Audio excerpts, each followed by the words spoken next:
Welcome to the Whimsical Workshop. In this video, we are going to be doing block 4 of our Imagine Block of the Month. This is the block of the month that we partnered with MulQueen Sewing Center, and it is going along with their Aurifil Thread Collector Club. So let's get started.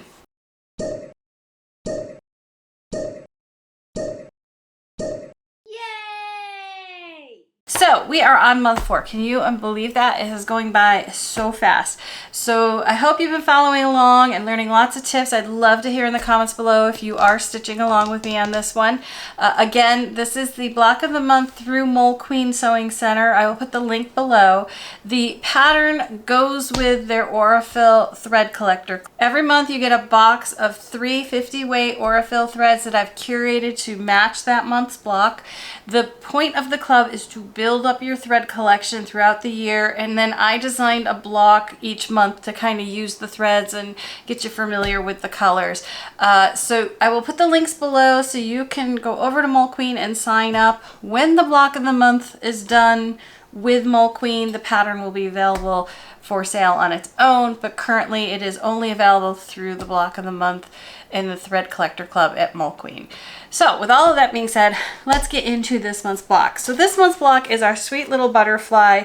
It is all pieced except for the little circles on the wings, and then I did add some thread painting for the antennas, which I know are kind of hard to see there, and then on the here, and I did a little bit of thread painting right there. Using decorative stitches that are on my machine. Then for the secondary project, it is a placemat. So we are giving you the directions to make one placemat so you can make as many as you want based on that pattern. But I'm going to run through all the steps to make these cute little butterflies and then how to make the block in the placemat. So let's get started. All right, first, glasses, need to see. When you get your pattern, collect your fabrics. You're going to follow all of the cutting directions. This column here is all for the quilt block, and these are the directions for a placemat. And it is to cut one placemat, so you can multiply this however you need to make as many as you want. So for the assembly directions, the first thing we're going to make are I think these are the top wing units.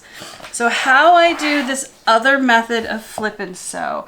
The pattern tells you how to take a square. I'm going to hold this up so you can see it.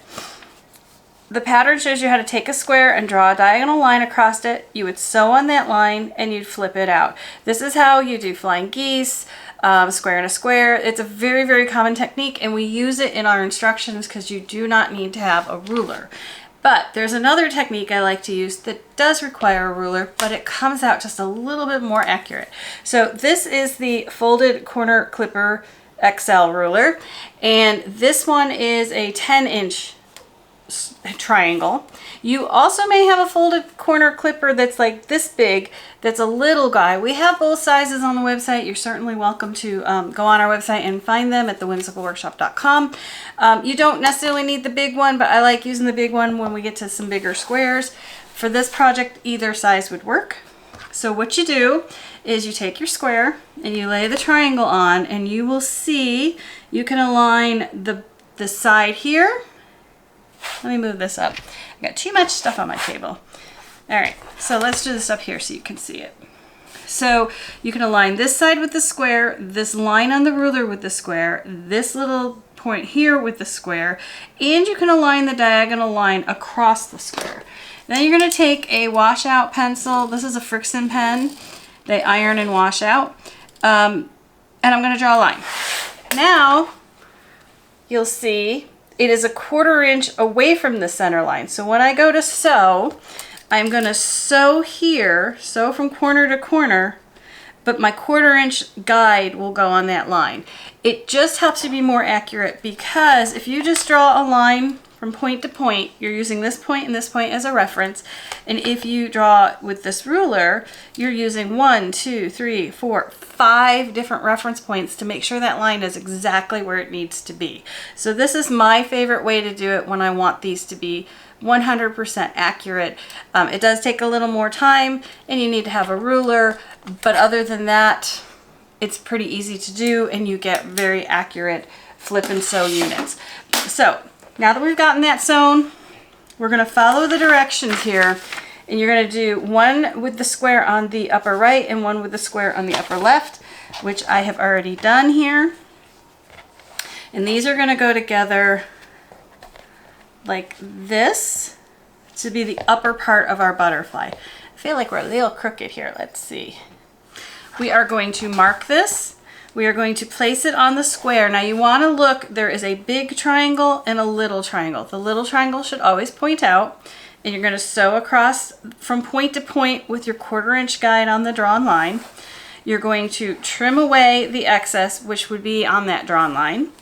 And then you're going to iron this open. You're just going to press this guy open, and you will have one with the blue square on the upper right, and then you're going to do one with the blue square on the upper left. So these are going to get sewn together to make unit 42. So we're going to sew those together. Next up, we need to make the center of the butterfly, and this is done with a flying geese. Or flying goose, I guess you would say. So again, we did the same thing. We marked our square, we laid it on here, we sewed from center to center, we cut off the excess, and then we pressed this open. You have to press this open before you can do the other side because they overlap right there. And again, we're going to put the smaller triangle pointing out and the bigger triangle pointing in. We're going to sew from point to point with our 1/4 inch guide on that drawn line. And then once you've done that, you'll have your flying goose. So that is the center of the body. And then the next thing we're going to do, this is super easy, easy step. We are going to take 2.5 by 6.5, and we're just going to sew 2 of them together. Okay? Just like that. And yes, in hindsight, I'm like, oh, I could have just cut one whole strip, but we're going to sew them together. It's fine. Then we need to do the sides of our butterfly wings, and that one is going to use the, I gotta turn the page. There we go. We're going to use the 4 1/4 blue and yellow squares, and we're going to use a 3 7/8 pink square. And what we're going to do is on the 3 7/8, on the smaller of the 2 squares, or the pink square, we're going to go ahead and we're going to cut from point to point. That's going to give us our triangles, because this is what we're trying to make. We are trying to make these 2 units right here. So we've got our 2 triangles, 2 big triangles. Now on the 4 1/4 inch square, we're going to cut across both diagonals. So that way, and then I just pick up my, oh, I'm off the camera. Sorry guys. Let's scooch up here. So I cut across one diagonal. And I want to make sure these, now that I've moved them, you don't really want to move them while you're cutting. There we go. And then we're going to cut across the second diagonal. And that's going to give us, we only need 2 of each, so these are all extras. And then we're going to lay this out the way the picture shows. So this would actually be this way, and that one should be that way. So we're going to lay it out, and we're going to put this guy here, and this guy here, and you'll see this is the mirror image of it. So this is here, and this is here. I like to lay these out before I sew them because it is so easy to flip these. So then what I do is I take this one, and I know that's my seam, so I'm going to flip this over, and I'm going to set it on my ruler to take over to the sewing machine. And then this one, I'm going to flip it over, and I'm going to take that over. And you'll see they're different, so you want to make sure you do that so you get the mirror image. So once you've gotten these sewn, then you're going to align the pink triangle on top. You're just going to sew your 1/4 inch, and you're going to open it up, and you will have the 2 mirror images. Now, we want to make sure we cut these little, we call them dog ears. You're going to want to cut those off because those can cause bulk in your seams. They can also mess you up when you're quilting. You'll hit one when you're quilting and your smooth line becomes very jagged. So that's handy to also just get rid of those. It's an extra step and it works. So we've got those. Then once you have these, And you have this one going this way and this one going this way. We're gonna go back to our flying geese or goose, and we're gonna sew these 3 together. And that's gonna make another row in our butterfly. And it's really easy to remember which direction because you want pink to pink, pink to pink, and you want all the yellow facing the bottom. So then we have those. And then next we have some more flip and sew. And these we're gonna need one going this way in the low and the right corner and one on the left corner, and then these 2 are going to get sewn together. So I'm going to go ahead, sew all these units together, come back and show you how the butterfly gets built. All right, so we are back. I've got all of my units sewn, and we're going to put the butterfly together. So these were the first 2 flip and sews. They're now sewn together. So we've got that. Then we've got the 2 pink ones. Then we have our fun flying geese with the 2, I don't know, triple triangle units, I would call them. So they would go next, and then this guy goes next. Now you'll always know which order to sew them because yellow touches yellow, pink touches pink, and pink touches pink. So if when you're pinning things together and you're not sure, just look for the colors. And then I pressed this one this way, this one this way. This doesn't have a center, and this one it didn't matter, so I pressed it that way. So then once you have your unit sewn, you will have your butterfly, which is right there. Once you've done this, your next step is to press the circles on. So these were prepped with fusible web, and we're just doing fusible applique. You can always check out video month 1, and I go through it in detail, and I'll put a link for the other videos below. But you're just gonna put the 2 circles there, and then you're going to put 2 yellow circles here, and I'm eyeballing it. So you just want to make it, it's yours. So make it the way you like. You can add other shapes. You can make this not use the circles. It's totally up to you. So we're going to do that, that, and that. So we're going to press those down, and then we're ready to put our borders on. So these go, let's see here. These are the short ones. So we're going to sew that to one side and the other, and then we'll sew this top and bottom. And then we're going to be ready to finish our stitching. We'll do our finished stitching on here. And this is where your threads that came in your box come in play. So this month you got this really pretty pink. I love this pink. It's almost like an antique pink. I did put it in the boxes because it's one of my favorites. It's 2425. It matches the wings, so you can use this for the quilting. You could use it for the piecing, but I like to use it. I'm going to use it as the accent and do some little decorative stitching inside the circles with the pink. Then I gave you green. This is again one of my favorite greens. This is 1231, and what I'm going to use is I'm going to do this around the yellow, and I'm going to use pink around the green. And then I'm going to use the last color, 2735, which is your perfect blue for just about anything. We'll finish the edges on here with that, and we're going to use it for quilting when we do the checkerboard on the 2 pieces. So I'm going to go ahead and get this to this state, and then I'm going to come back and we're going to talk about how to do the checkerboards for whether you're doing the quilts or the placemats. So let me get this stitched up and I'll be right back. All right, so I have the blocks all sewn together.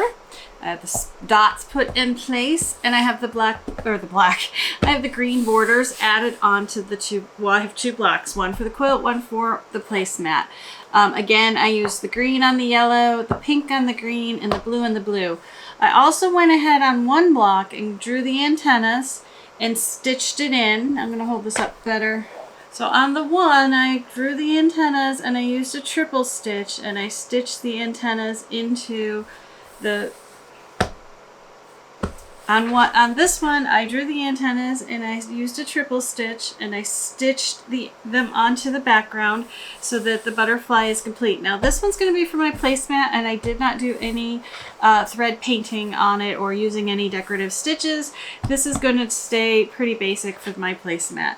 Now for the quilt, I went ahead and I drew circles in here, and I drew a swirl and did this little butterfly thing, and I picked some decorative stitches off my machine and I stitched them, and you'll see I also did the antenna, and I'm going to hold these up so you can see they're not perfect, but that's okay because it's a butterfly, so it's okay to be a little imperfect. And then here's the bottom. Now you may want to put some stabilizer on the back of this. I didn't do that. Mine didn't pucker too much, but I did get a little bit. So I would recommend for you to use stabilizer.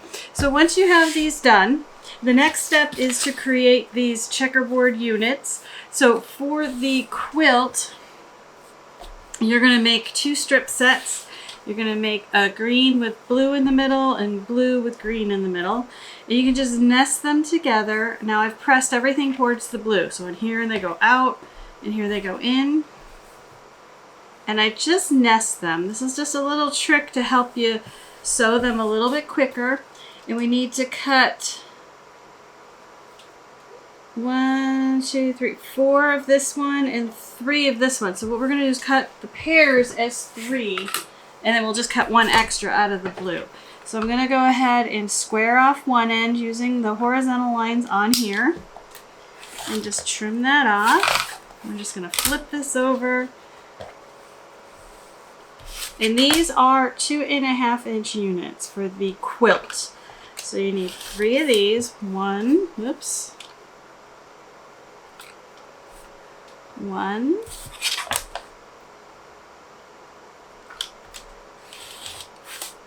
2,